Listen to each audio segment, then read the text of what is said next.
Heavy metal has always reinvented itself. From the doom-laden riffs of Black Sabbath to the blistering thrash of the Big Four, each generation found its own voice. And in the mid to late 90s, a new sound emerged. One that blended down-tuned guitars, hip-hop swagger, emotional vulnerability, and raw aggression.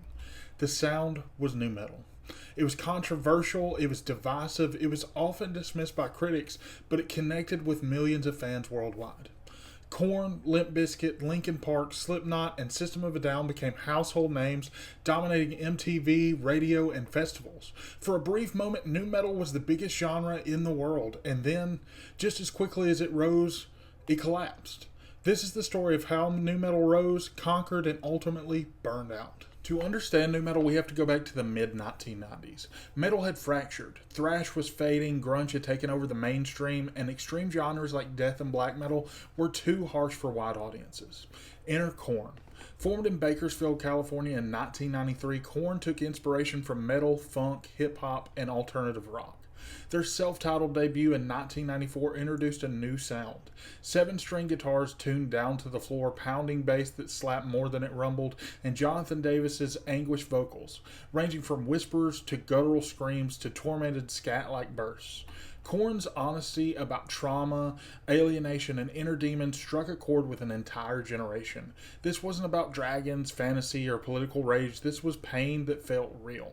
Other bands soon followed, Coal Chamber, Deftones, and eventually Limp Bizkit, each adding their own twist. By the late 90s, a movement was forming, whether it wanted to be labeled or not. Nu metal couldn't have exploded without MTV. In the late 90s, music videos mattered. Korn's Freak on a Leash and Limp Bizkit's Nookie weren't just songs, they were cultural events. MTV's Total Request live showcased bands that looked different, baggy pants, spiked hair, Adidas tracksuits, and acted different. They weren't polished rock stars. They felt like the kids in your high school who just happened to grab guitars and scream their frustrations. And it worked. Korn's Follow the Leader debuted at #1 on the Billboard charts in 1998. Limp Bizkit's Significant Other and Chocolate Starfish and the hot dog flavored water sold millions.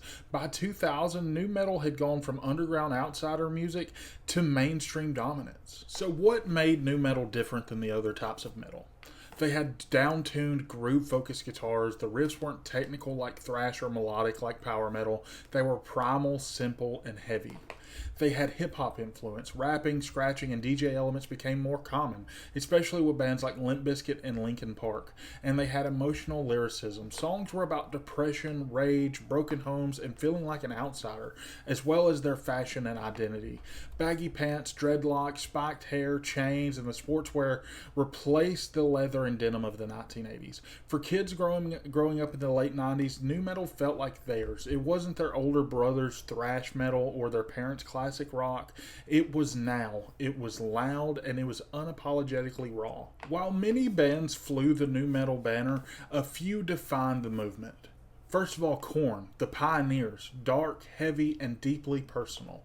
Then you have Limp Bizkit, the wild cards. Fred Durst's mix of bravado and angst made them arena-filling superstars. Then you had Linkin Park, who were the crossover kings. Their debut, Hybrid Theory, sold over 30 million copies worldwide, mixing rap, electronics, and metal into something unstoppable. Then you have a band like Slipknot, who had mass chaos. They blurred the lines between nu metal and tons of other genres with 9 members, crushing riffs, and explosive live shows. Finally, you have System of a Down, who were politically charged, musically unique, and impossible to ignore. Each band brought something different, but together they defined the era. If there's a single event that symbolizes nu metal's peak, it's Woodstock '99.